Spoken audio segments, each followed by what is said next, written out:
조국 전 법무부 장관이 예전에 트위터에 남긴 글입니다. 나라를 뒤흔들었던 일명 조국 사태로 다시 소환된 문장이죠. 그런데 조국 딸의 케이스는 한동훈 딸의 스펙 쌓기 의혹에 비하면 세 발의 피라고도 말할 수 있습니다.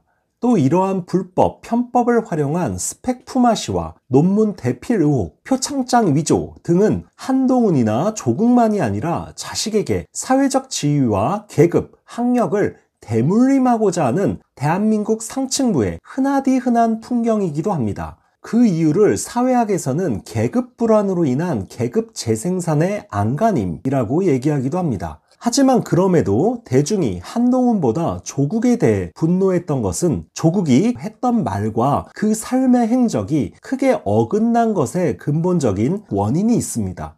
한동훈이나 조국이나 모두 개천 출신이 아닌 금수저 출신의 용입니다만, 개천에서 용이 되지 못하는 자들에 대해 아예 관심이 없는 한동훈에 비해 조국은 개천에서 용이 되지 못하는 자들에 대해 말로만 입 바른 소리를 한 것이 더 괘씸죄를 산 것이 아닌가 합니다. 모두 개천에서 용나기 어려운 시대의 민낯을 보여준 논란이라 할 수 있습니다.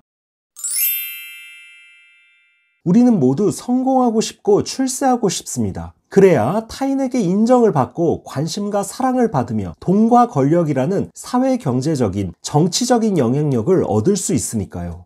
개천에서 용난다는 말과 관련해 가장 대중적으로 널리 회자된 동아시아의 케이스는 바로 도요토미 히데요시의 경우입니다. 근대 일본의 대표적 사상가인 후쿠자와 유키치는 도요토미 히데요시의 출세에 대해 다음과 같은 말을 남겼습니다.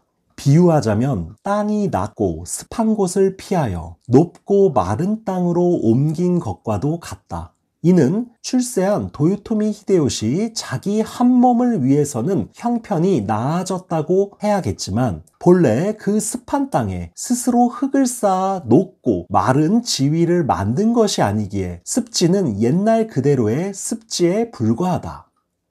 도요토미 히데요시는 농민 출신으로 가장 밑바닥에서 시작하여 일본 조정 최고의 권력자 자리인 관백에까지 오른 입지전적 인물입니다. 그래서 센고쿠 이치노 슈세 가시라, 곧 전국시대 최고의 출세 가도를 달린 인물이라는 별칭이 있을 정도로 일본인들 사이에서는 입신 출세 아이콘과도 같은 인물이라 할 수 있습니다. 이에 대해 후쿠자 유키치는 그의 입신 출세가 개천을 살만한 곳으로 만들어 그곳에서 함께 용이 되는 것이 아니라 혼자 개천을 벗어나 용이 된 것이기에 자신의 출신인 습지, 곧 개천은 옛날 그대로의 낙후하고 습한 처지에서 전혀 바뀐 게 없다라는 비판입니다.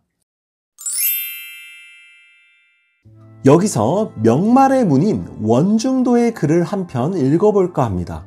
옛사람들은 이렇게 말했다. 부모의 은혜는 끝이 없다라고. 이것은 무엇으로 알 수 있는가? 무릇 공명과 부귀에 대해 학문을 익히는 자들은 입에 담지 않는다.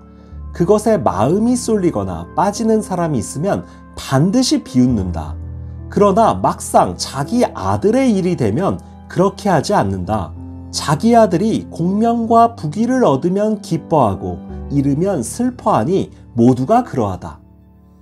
앞에서 살펴본 몇 사람은 모두 고금에 있어 난세와 봉황이고 빛나는 별이자 상서로운 구름과 같은 대단한 존재들이다. 이들과 함께 같은 때에 태어나 관직에 머물고 집안을 이루며 업적을 세운 자식들은 부지기수로 기왓장이나 초목처럼 흔하다. 그러하니 그 인품이 같지 않음은 말해 무엇하겠는가. 그러나 세상의 부모된 자들은 만일 자기 자식에게 무익하다고 간주되면 비록 체중란과 같은 재주나 도연명 완적과 같은 고명함이라도 자식이 지니기를 원치 않는다. 거꾸로 자기 자식에게 유익하다고 간주하면 비록 초목이나 기왓장 같은 흔한 존재가 되더라도 역시 마음속으로 기뻐한다. 이런 것이야말로 진실한 애정이기 때문이다. 그래서 부모의 은혜는 끝이 없다는 것이다. 이것을 듣고 이생은 이렇게 말했다. 아니요, 자기 자식에게 이익이 있기를 원해서 그러는 것이 아니라 부모인 자기 자신에게 이익이 되길 원한 것이오. 이는 자기 자식을 사랑하는 것이 아니라 부모가 자기 자신을 사랑해서 그러는 것이요. 16세기 말을 살았던 원중도에게만이 아니라 21세기에 살고 있는 우리들 또한 겉으로는 공명과 부귀, 출세 지향적인 태도를 비난하지만 막상 자기 가족, 자기 자식의 문제가 되면 돌변합니다. 자신의 아이들이 출세하여 부귀를 얻으면 기뻐하고 부귀를 잃으면 슬퍼하는 것이죠.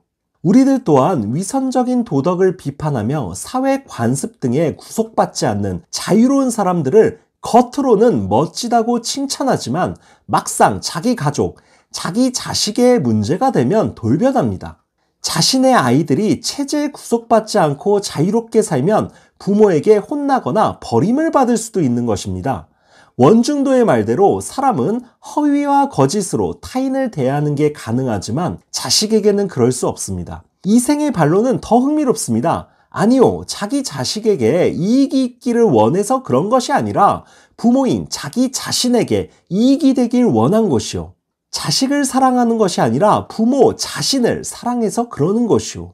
여기서도 알 수 있듯 부모 자식 간의 사랑이니 은혜니 하는 것들은 모두 허위에 불과하다는 것이죠. 진실로 자식에 대한 사랑이 아니라 자신에 대한 사랑, 곧 자기애가 핵심이라는 것을 여기서 알 수 있습니다.